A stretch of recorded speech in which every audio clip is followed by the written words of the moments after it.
초기 기독교 당시에 가장 그 핫했던 토픽, 가장 그 뜨거운 토픽, 그건 뭐냐면요, 예수 그리스도에 대한 거예요. 그게 이제 뭐냐면은 하나님에 대해서는 차라리 쉬운데 하나님이자 동시에 사람인 그거를 사람의 지혜로서 이해하기가 너무 힘들었던 거예요. 그래서 거기에 대해서 많은 오해가 있었고 별의별 학설들이 다 있었습니다. 그래서 어떤 사람들은 하나님이 신성의 하나님이 사람의 몸을 잠시 빌린 것이 아니냐, 또 어떤 사람들은 또 사람을 어답트한 것이다, 또 아니면 또 어떤 사람의 마음, 사람의 몸을 가지고 있고 하나님의 마음을 가지고 있다, 이런 식으로 이제 그걸 정확히 이제 좀 신학적인 용어로 보면은 에리어니즘 아니면 또 네스토리아니즘 이런 식으로 아폴로니아니즘 이런 식으로 여러 가지로 나누는데요. 그런 여러 가지 생각들이 있었어요. 그래서 제가 5대 공회를 말씀드렸는데 그 5대 공회에서 한 번은 예수 그리스도의 신성에 대한 얘기가 있었고요. 한 번은 예수 그리스도에 대한 신성에 대한 얘기가 있었고 나머지 4번은 예수 그리스도의 그 인성, 사람된 모습에 대해서 그것이 핫토픽이었습니다. 그래서 사실상 초기에 공회들은 대부분이 그 예수 그리스도의 신성과 인성에 대한 논란 때문에 많이 물었다, 이렇게 저희가 알 수가 있습니다. 그리고 한 가지 또 제가 지난번에 설명하면서 조금 이제 혼란스러울 수가 있기 때문에 말씀드리면은, 제가 그 카르티지 공회를 말씀드렸잖아요. 그러면서 그 카르티지가 이제 카르타고라 이렇게 말씀드렸는데, 혹시 그 고대 지도를 보시면은 카르티지라는 데가 거기 한 군데가 있는 것이 아니라 여기저기에 있는 것을 보시게 될 겁니다. 그것은 왜냐하면요, 제가 지난번에 말씀드렸던 게 틀렸다는 얘기가 아닙니다. 다 맞는 얘기인데, 카르티지라는 그 단어 뜻이 뉴 시티라는 얘기예요. 새로운 도시. 그래서 그 새로 만들어진 도시에다가 카르티지라는 이름을 편히 붙였습니다. 그래서 고대 지난번에 내가 들은 강의는 카르티지가 여기 있는데 왜 여기 있어, 이렇게 또 오해하실까봐 제가 미리 말씀드리는데, 그 카르티지라는 도시가 이곳저곳에 있는 것을 미리 말씀드립니다. 그리고 사실상 그 성경상에 나오는 지명들이요, 간단하게 듣기가 쉽지 않습니다. 왜냐하면은 같은 이름의 여러 군데 도시도 있고 또 이 지방의 구분이 분명하지가 않아요. 고대 당시에는. 그래서는 그것이 여러분께서 그냥 생각하시는 지금 시대에 생각하는 것과는 상당한 차이가 있습니다. 그래서 성경을 읽다가 여러분, 조금 전에 이거는 요단강 이쪽에 있었는데 왜 요단강 이쪽에 있을까? 옛날 다른 데는 요단강의 동쪽에 있는데 이번엔 똑같은 이름을 가진 도시가 요단강의 서쪽에 있다, 이렇게 헷갈리실 수가 있는데, 그런 성경에 나오는 지명들이 여러 군데서 이렇게 같은 이름을 쓰는 경우도 있다. 그걸 미리 말씀드릴게요. 자, 그래서 제가 지난 시간엔 그 캐논이 뭔가를 말씀드렸고요. 그 캐논에 대해서 우리가 알고 있는 것보다 조금 다르게 그렇게 된 것이 아니라 self authenticating 그런 하면서 성경이 스스로 정경 27권이 어떤 것인지 우리에게 알려준다, 그렇게 제가 말씀드렸잖아요. 그래서 거기에 계속을 하려고 합니다. 먼저 말씀드리고 싶은 거는 그 신약 27권을 저희가 얘기하고 있는데 우리가 어떻게 구분하는가를 좀 먼저 말씀드릴게요. 그 디테일에 들어가기 전에. 왜냐하면 이것이 이제 계속되는 내용이랑 관계가 있으니까 제가 미리 말씀드립니다. 다 아시는 것처럼 신약은 4복음서가 있죠. 그리고 사도행전이 하나 있습니다. 그리고 바울 서신이 13개가 있죠. 그리고 그 로마서부터 빌레몬까지가 있고, 그 다음부터 일반 서신이라고 부르는 히브리부터 유다서까지를 8개의 일반 서신이 있습니다. 그 일반 서신을 어떤 사람들은 캐톨릭 서신 이렇게 말하기도 합니다. 그래서 그 일반 서신 그러면은 그 바울이 쓰지 않은 서신을 말하는 것을 말씀드리고요. 또 우리가 요한계시록을 또 이렇게 따로 놓기도 합니다. 그런데 미리 말씀드리고 싶은 거는 요한계시록도 서신입니다. 물론 이제 요한계시록을 보면은 예언과 계시의 내용이 있기 때문에 우리가 서신으로 취급하지 않는 분들이 많이 계시기도 하고, 그렇기도 하지만은 요한계시록을 이렇게 보면은 그 1장 4절에 보면은 그 사도 요한이 제7 교회에게 편지를 쓰는다는 얘기가 나오죠. 그러면서 22장 맨 마지막 절 21절에 보면은 보통 편지의 모양처럼 축도로 끝나는 것을 볼 수가 있습니다. 그렇기 때문에 요한계시록도 어쩌면은 일반 서신으로 포함시켜도 그렇게 틀린 말은 아니라는 것을 미리 말씀드리고 넘어갈게요.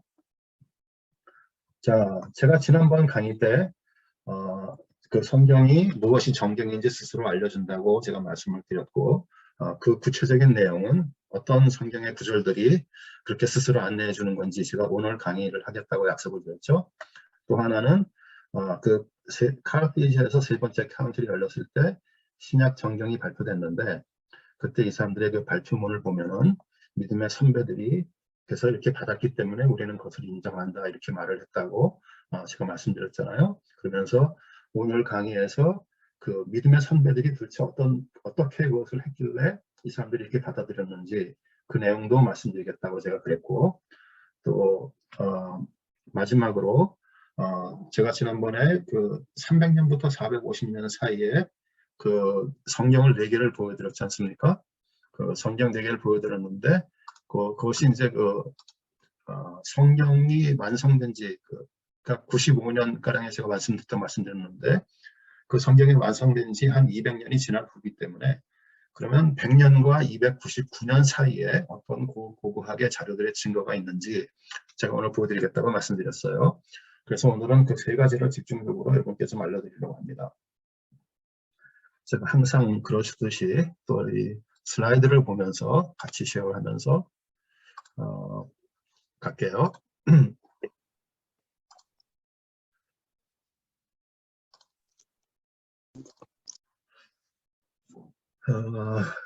예.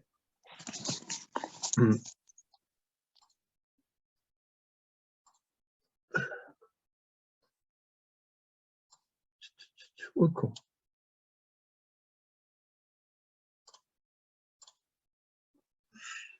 이것이 지금 어떻게 된 건가 제가 지금 또 헷갈리네요.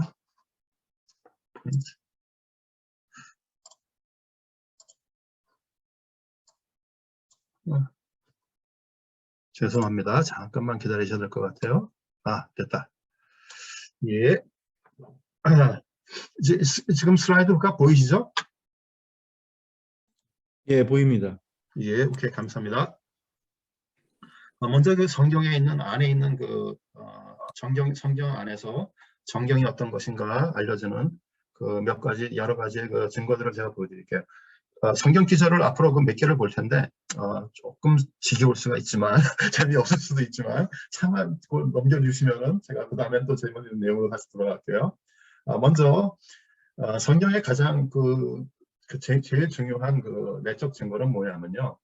하나님에서밖에 올 수 없는 내용을 담고 있기 때문에 그렇습니다. 그래서 내용이 창조, 또 죄, 구원, 종말 등 이런 내용을 담고 있고 우리가 말하는 신약에서 예수 그리스도의 탄생, 삶, 재림에 대한 모든 예언과 성취에 대해서 담고 있기 때문에 우리가 성경을 쉽게 알 수 있다라고 말씀드릴 수가 있죠. 이제 제가 지난번에 외경에 대해서 말씀드렸는데요. 그 외경에 이제 제가 외경 중에서 제가 한 2-3개를 읽어봤습니다. 제가 메가비라는 것을 읽어봤고요. 도마복음도 읽어봤고 유다복음도 읽어봤던 것 같아요. 근데 제가 좀 기억이 좀 정확하지가 않아서 그냥 읽어봤습니다. 그런데 예를 들어서 메가비 같은 경우를 보면은 구약에서 신약으로 넘어가는 그때의 일을 이제 기록한 역사책이죠. 읽어보면 분명히 알 수 있습니다. 이게 성경과 다르구나 하는 것을 금방 알 수가 있습니다. 또 저희가 도마복음을 읽어봤는데 도마복음도 읽어보면 그 영지주의에 대한 얘기가 많이 나옵니다. 그래서 그것 역시 읽어보면 우리가 보통 성경에 가지고 있는 그런 하나님께서 우리를 어떻게 구원하실까 또 예수 그리스도께 어떻게 재림하실까 이런 내용이 전혀 없고 그냥 역사가 있고 그냥 영지주의 얘기가 있기 때문에 읽어보시면 금방 알 수 있습니다. 그렇기 때문에 그 성경에서 우선 당장 그 담고 있는 내용에서 성경이 어떤 것인지 알 수 있다라는 것이 우선 하나고요. 또 하나 성경에서 보면은 성경의 저자들이 신약의 저자들이 사도들이라는 것을 성경이 말하고 있습니다. 제가 이제 두 성경 구절을 제가 읽어드릴 텐데요.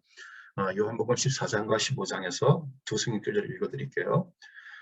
뭐 여러분들께서 잘 아시다시피 요한복음의 14장부터 17장까지는 예수 그리스도께서 돌아가시기 직전에 제일 마지막에 그 제자들을 모아놓고 마지막 만찬을 하시면서 그 남기는 유언과 같은 그런 내용이죠. 이제 내가 십자가에 달리게 되면은 이런 일들이 너에게 있을 것이다. 그렇게 말을 하고 너희가 이제 할 일들을 당부하는 그런 제자들에게 말씀하시는 그런 내용이죠. 14장 26절을 보면은 고혜사 곧 하나님께서 내 이름으로 보내실 성령 그가 너희에게 모든 것을 가르치고 내가 너희에게 말한 모든 것을 생각나게 하리라. 결국 여기서 말하는 것은 제자들이 성경을 쓰기에 필요한 모든 것을 성령님께서 제자들에게 성경을 쓰기에 모든 것을 가르치고 생각나게 할 거다 그러면서 성경의 저자가 사도들이 될 것을 말씀하시고 계시죠. 또 요한복음 15장에 보면은 내가 이 아버지로부터 너에게 보내실 보혜사 곧 아버지께로부터 나오는 진리의 성령이 오실 때 그가 나를 증거하실 것이요 너희도 즉 제자들도 처음부터 나와 함께 있었으므로 증언하느니라. 제자들이 성경을 쓸 거라는 것을 말하고 있는 그런 내용이죠. 또 보면은 그 구약과 성경에서 보면요. 구약과 사도들의 명령을 동일시 같은 레벨로 보고 있는 그런 것을 볼 수가 있습니다. 베드로 후서 3장 2절을 보면은 곧 거룩한 선지자들이 예언한 말씀과 이건 구약을 말하는 거죠. 주 대신 구주께서 너희 사도들로 말미암아 명하신 것들을 이거는 이제 신약을 사도들이 쓴 신약을 말하는 거죠. 그것들을 기억나게 하노라. 결국 여기서 말하는 이 내용은 뭐냐면요. 선지자들의 예언, 구약과 사도들의 명, 신약을 같이 보는 그런 동일하게 보는 그런 구절입니다. 그것이 역시 그러니까 사도들이 쓴 것들이 신약이 된다고 말하는 그런 성경 구절이죠. 또 보면은 구약과 복음서를 동일하게 하는 것을 볼 수가 있습니다. 그것은 이제 디모데전서 5장 18절. 이거는 이제 목사님들께 굉장히 중요한 성경 기절인데 제가 왜 중요한지 좀 설명드릴게요. 성경에 일러스되 곡식을 밟아 떠는 소의 입에 망을 씌우지 말라 하였고 또 일꾼이 그 삭을 받는 것이 마땅하다 하였느니라 이렇게 되어 있거든요. 여기 보면은 이 앞에 써 있는 여기 성경에 일러스되 곡식을 밟아 떠는 소의 망을 씌우지 말라 하였고 여기는 신명기 25장 4절입니다. 그리고 또 일꾼이 그 삭을 받는 것이 마땅하였다 하느니라 이거는 누가복음 10장 7절이에요. 결국은 성경의 일러스트라고 말하는 것이 신명기 구약과 누가복음의 내용을 같이 성경이라고 표현하는 것을 우리가 성경 안에서 볼 수가 있습니다. 이것이 왜 목사님한테 이 구절이 왜 중요하냐면요. 우리가 목사님들께 사례를 드리고 목사님들의 생활을 이렇게 저희가 서포트하는 것이 바로 이 구절에 바탕을 두고 있습니다. 오케이. 넘어갈게요.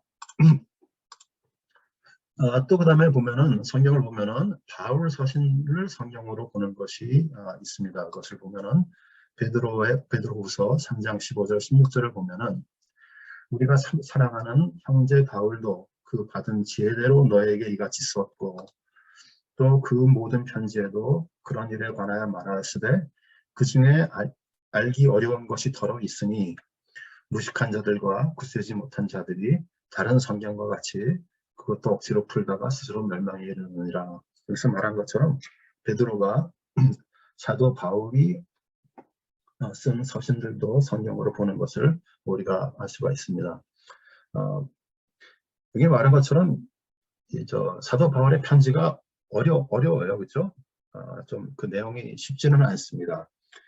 풀기도 쉽지 않고 그렇습니다. 어떤 분들께서는 이제 신앙은 단순하다 이렇게 이제 말씀하시는 분들이 계시죠. 많이 계십니다. 우리 가운데도 많이 계실 거예요. 아마 여러분들 가운데도 그렇게 생각하시는 분들이 많을 거예요. 신앙이 단순하죠. 단순할 수 있습니다. 하지만 단순하지만은 않습니다. 어렵습니다. 복잡합니다. 제가 지난 강의 때 여기에 대해서 좀 한번 지난 학기에 강의 때 제가 이 말씀을 좀 드렸는데 다시 한번 조금 반복해 드리면은 사람의 마음도 한 길도 안 되는 사람 마음도 알기가 쉽지 않습니다. 불가능이죠, 거의. 그런데 저희를 창조하신 하나님의 마음을 여러분들이 알 수가 있을까요? 단순히 알 수 없습니다. 그렇기 때문에 우리가 참 살아가면서 하나님의 말씀을 또 하나님을 알기 위해서 성경 말씀을 공부하는 것이 굉장히 중요하다. 그런 말씀을 제가 지난 학기에 드린 적이 있었는데 여기서 또 한번 다시 한번 또 리마인드를 해드립니다. 또 그 내적 증거에서 보면은 그 바울이 자기가 쓴 그 서신 내에서 스스로 성경인 것을 말하는 경우도 있습니다. 예를 들어서 고린도전서 14장 37절 같은 경우에 보면요. 만일 누구든지 자기를 선지자나 혹은 신령한 자들로 생각하거든 내가 너희에게 편지하는 이 글이 주의 명령인 줄 알라. 그러니까 자기가 쓴 고린도전서가 주의 명령인 줄 알라. 이렇게 말하는 구절도 있습니다. 또 로마서 16장 25절 26절에 보면은 나의 복음과 예수 그리스도를 전파함은 영세전부터 감추었다가 이제는 나타나신 바 되었으며 영원하신 하나님 명에 따라 선지자의 글로 말미암아 모든 민족이 믿어 순종하게 하시려고 알게 하신 바 그 신비의 계시를 따라 된 것이니 이 복음으로 너희를 능히 견고하게 하실 이렇게 되어 있습니다. 그러니까 결국 무슨 얘기냐면은 그 사도 바울이 증거하는 자기가 가리키는 복음과 예수 그리스도를 전파하는 것이 바로 성경이다라고 말하고 있는 그런 내용도 있습니다. 또 다른 내용은 그 신약 시대에도 구약을 믿는 사람들이 모이면은 구약을 같이 읽었습니다. 그렇게 똑같이 신약도 같이 읽은 것을 볼 수가 있습니다. 예를 들어서 누가복음이라든가 사도행전을 보면은 그 믿는 무리들이 모여서 구약을 읽는 모습들이 나오죠. 또 똑같이 신약도 역시 믿는 무리들이 모여서 그와 같이 낭독하고 읽는 모습을 볼 수가 있습니다. 그거는 이제 뭐 여러 군데에서 제가 그냥 따로 성경기지를 쓰지 않았고요. 그냥 보여드리기만 할게요. 골로새서, 데살로니가전서, 고린도후서, 계시록, 디모데전서 이런 곳에 이렇게 여러 군데에 있습니다. 또 하나는 마지막 증거로는 성경이 이제 제자들이 썼지만 제자들이 들은 자들도 썼습니다. 예를 들어서 사복음서에 보면은 마태와 요한은 예수 그리스도의 제자였죠. 하지만 마가와 누가는 예수 그리스도의 제자는 12제자는 아니었지만은 그 12제자들에게 들은 사람들이죠. 그런 사람들도 쓴 것도 성경이라고 성경은 말하고 있죠. 히브리서 2장 3절 4절에 보면은 이 구원은 처음에 주로 말씀하신 바요. 들은 자들이 그러니까 예수 그리스도의 제자들이죠. 우리에게 확증한 바니 이렇게 성령에 따라 나누어진 것으로 함께 증언하느니라. 이런 것을 보면은 그 제자들에게 들은 사람들도 역시 그 사람들이 쓴 것도 우리가 성경이다 이렇게 보고 있습니다. 이 장면 같이 그냥 간단하게 그저 성경에 있는 그런 내적 증거들을 보여드렸는데요. 그러니까 이제 성경 기절만 얘기하다 보면은 재미가 없고 졸리기고 그렇잖아요. 그래서 제가 여러분들께 시청각 기획을 시켜드리기 위해서 또 다른 좀 이렇게 중간에 좀 쉬어가는 지금 성경에 대한 얘기는 아니지만 그 쉬어가는 그 의미에서 조금 다른 거를 집어넣습니다. 사도 바울에 대해서 궁금하신 분들이 계실 거예요. 도대체 사도 바울이 어떻게 생긴 사람이냐? 그것이 궁금한 사람이 있을 겁니다. 저도 궁금했었어요. 옛날에. 그래서 보면은 이거는 이제 사도 바울의 그림입니다. 이거는 이제 제가 그 위키피디아를 사도 바울을 어퍼슬 포 그래가지고 위키피디아에 쳐보니까 이 그림이 위키피디아에서 나오더라고요. 이거는 이제 그 루벤스라는 사람이 유명한 화가죠. 루벤스가 그린 사도 바울의 모습입니다. 여기는 이 사람은 이렇게 이런 인상이었던 것 같아요. 근데 또 다른 사진을 보면은 이거는 사실 사진이 아니고 이제 조각인데 제가 찍어온 사진입니다. 제가 뉴욕에 갔었을 때 거기 그 메트로폴리탄 뮤지엄을 가니까요. 패션쇼를 하고 있었어요. 근데 그 패션쇼가 뭐 그냥 이렇게 마련들이 뭐 멋있는 옷 입고 나와서 이렇게 뭐 드레스 입고 나서 걸어다니고 뭐 그런 게 아니고 그 역사상 성직자들이 입었던 옷들을 전시하는 그런 패션쇼였습니다. 거기 보니까 사도 바울의 이 조각상이 있더라고요. 그래서 제가 그 사진을 찍어서 가지고 왔습니다. 보면은 상당히 이미지가 다르죠. 이 이미지하고 이 루벤스가 그린 이미지하고 상당히 다릅니다. 그런데 그 사도 바울의 어떻게 생겼을까 하는 것에 대해서 역사상의 기록이 딱 하나 있습니다. 어느 곳에도 없고 딱 한 사람이 사도 바울의 모습에 대해서 기록을 해놨는데 제가 그걸 보여드릴게요. 그 바울 행전이라는 것이 있어요. 이거는 이제 신약의 외경인데 제가 말씀드렸듯이 그 신약 처음에 써졌을 당시에도 여러 가지 책이 있었다고 다른 책들도 있었다고 말씀드렸지 않습니까? 이거는 이게 바울 행전이라는 거는 이제 그 신약이 완성된 다음에 95년 가량에 완성된 다음에 약 100년 후에 써진 그런 신약의 외경 중에 하나입니다. 거기에 보면은 이런 구절이 있습니다. 제가 읽어드릴게요. 사도 바울이 이고니움으로 온다는 소식을 듣는 오네시브로는, 이 사람은 이제 디모데후서에 나오는 그 사람이죠. 바울을 자기 자신의 집에 모이고자 자기의 아이들 시미니아 제노 그리고 또 아내 렉트로와 함께 나아갔다.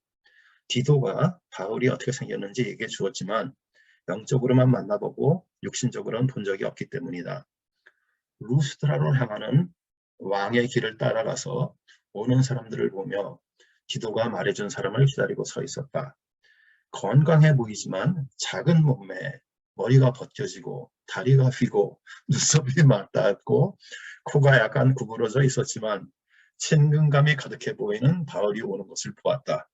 여느 사람처럼 보였지만 천사의 얼굴을 하고 있었다. 이렇게 기록을 하고 있습니다. 그러니까 아까 여기 보면은 이렇게 덩치가 크진 않았던 것 같아요, 그렇죠?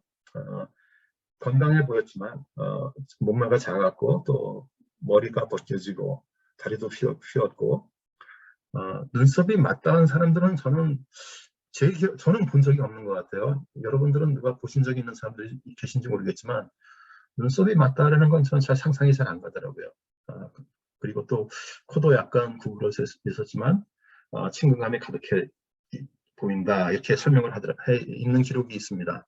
아까 거기 조금 전에 우리가 봤던 이 두 그림을 보면은 어떤 게 더 그 표현에 맞을까요? 제가 보기에는 이 오른쪽에 있는 조각상이 조금 더 그 표현에 가깝지 않는가. 여기는 좀 우선 머리도 그 대머리가 아니고 친감이 있어 보이는 사람은 아닌 것 같아요. 그래서 이 오른쪽 사람이 조금 더 가깝지 않은가 하는 것을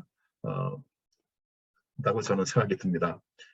바울에게는 또 그리고 뭐 그래서 많이 알려진 것은 없지만은 또 시스터가 한 명이 있죠. 바울의 그 성경상을 보면은 자매가 한 명이 있습니다. 누나인지 아니면 여동생인지는 모르지만은 사도행전 23장 16절에 보면은 son of Paul's sister 이런 그 구절이 나오죠. 이때는 바울이 이제 재판을 받고 있을 당시에 이제 그 대제사장이 바울을 죽이려고 합니다. 그랬을 때 이제 이 사도 바울의 그 시스터의 아들이 사도 바울께 이제 그거를 미리 알려주러 오는 그런 내용을 가지고 있죠. 여기 보면 이제 지리적인 장소가 좀 나옵니다. 보면은 이고니움이라는 곳이 나오고요. 또 루스트라라는 또 지도가 나옵니다. 그래서 이게 제가 이제 지도를 좀 준비했는데요. 이건 이제 제가 왜 준비했냐면 백 목사님께서 요새 그 사도행전을 강의하시면서 지금 1차 그 전도 여행을 강의하시고 계시잖아요. 그 1차 전도 여행에 나오는 도시이기 때문에 제가 다시 한번 이 지도를 보여드릴게요. 여기에 지금 그 빨간 선으로 그려진 것들은 이거는 3차 여행입니다. 제가 1차에 있는 것을 꼽지 않고 3처형을 카피했습니다. 여기 보면은 이고니움이라는 데는 바로 여기 있고요. 여기 이고니움이 있죠. 또 루스드라라는 곳은 바로 또 여기 있습니다.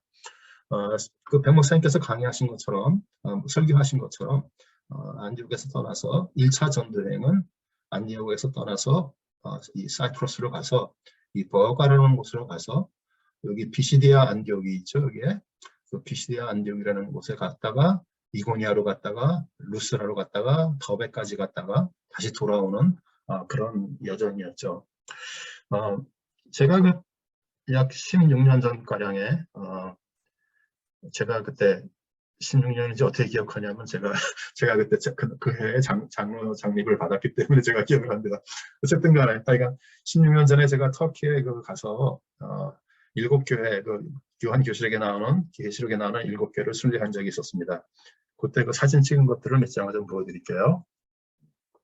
먼저 이것은 이제 버가몬 교회입니다.